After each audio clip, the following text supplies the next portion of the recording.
Saudara-saudaraku sebangsa setanah air di seluruh Indonesia, termasuk mereka yang sedang berada di luar negeri, di luar Indonesia.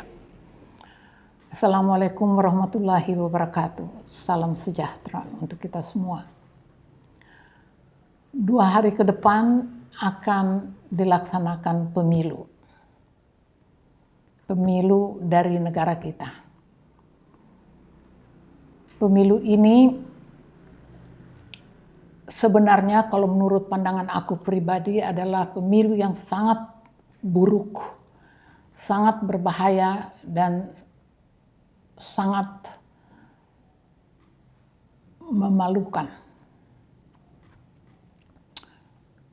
Aku mau mulai tentang apa yang saya dengar terjadi kemarin di Tebet, di sebuah kafe, melalui seorang teman saya yang kebetulan berada di situ, mengatakan bahwa di sana dia bertemu dengan politisi-politisi 01 dan 02 sedang gusar, sedang marah, berunding.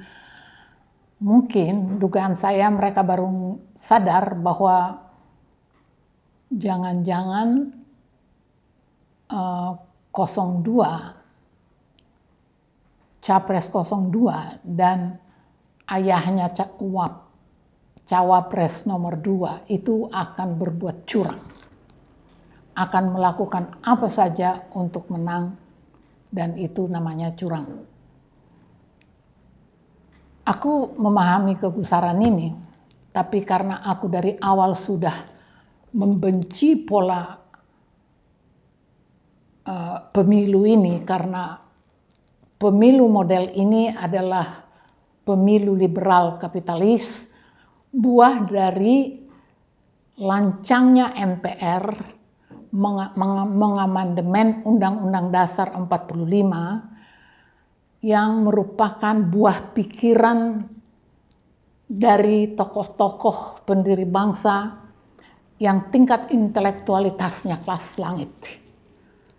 Lalu ada orang bodoh-bodoh di MPR merasa pinter, diacak-acak, dibuang Pancasila, dibuang dari batang tubuhnya, diganti dengan neoliberalisme, kapitalisme, kolonialisme, neokolonialisme, individualisme, dan seterusnya.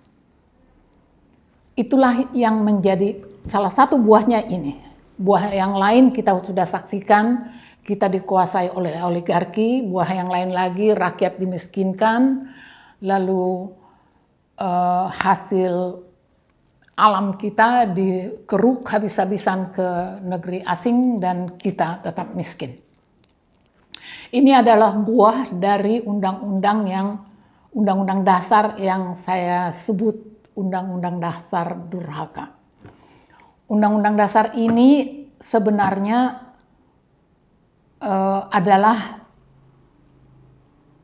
ciptaan dari asing. International regime dipaksakan ke Indonesia dengan suap yang sebesar-besarnya dan dengan iman yang sangat lemah MPR kita mengiyakan.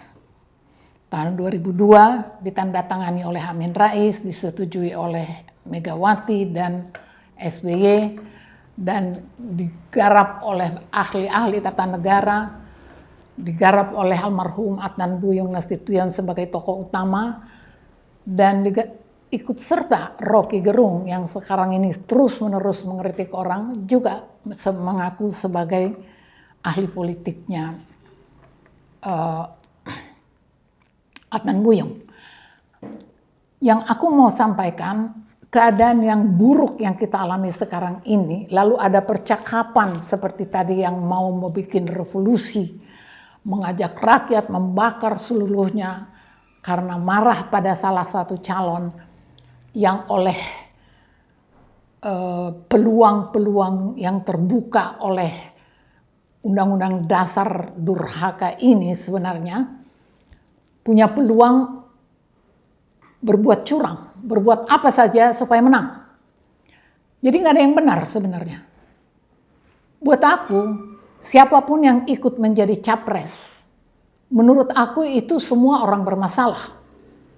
Sudah tahu undang-undang dasar kita bermasalah, sudah tahu undang-undang politik kita bermasalah, tapi ngotot mau jadi capres. Yang salah tuh siapa? Ada nggak di antara para capres ini sebenarnya yang sungguh-sungguh memikirkan rakyat? Omong kosong kalau ada seorang capres calon presiden mengatakan perubahan. Kamu tidak akan bisa mengubah apapun di Republik ini kecuali kembali ke Undang-Undang Dasar 45. Sebab hanya itu jalannya. Sebab itulah satu-satunya yang membuat kita hancur. Jadi saya ingatkan kepada teman-teman yang sudah para anggota DPR dan sudah hidupnya sudah mewah karena dari memiskinkan rakyat, tahu dirilah. Sedikit berendah hatilah untuk tidak macam-macam, untuk tidak memprovokasi rakyat untuk melakukan revolusi. Kalau ada yang berhak melakukan revolusi itu adalah rakyat itu sendiri, bukan karena diajak-ajak dan diprovokasi. Karena itu sangat membahayakan bangsa ini. Kita sudah hancur dan akan semakin hancur kalau itu terjadi. Teman-teman juga yang sekarang disebut Minggu Tenang terus masih demo juga, padahal yang dikejar hanya memasgulkan Jokowi, ini juga menurut saya sangat memprihatinkan. Kenapa? Karena teman-teman ini aktivis. Sebagai aktivis mereka tahu apa persoalan bangsa ini, tapi terus aja menghukum satu orang. Saya bukan tidak marah sama Jokowi, saya marah luar biasa. Tapi saya lebih marah sama Amin Rais, karena dia dengan lancang menandatangani perusakan Undang-Undang Dasar 45. Jadi sekali lagi saya mau mengingatkan juga kepada, kalau apa yang saya harapkan tidak terjadi dan terjadi hal-hal yang tidak diinginkan dalam proses pemilu ini, saya minta tolong kepada polisi dan TNI untuk bertindak bijaksana.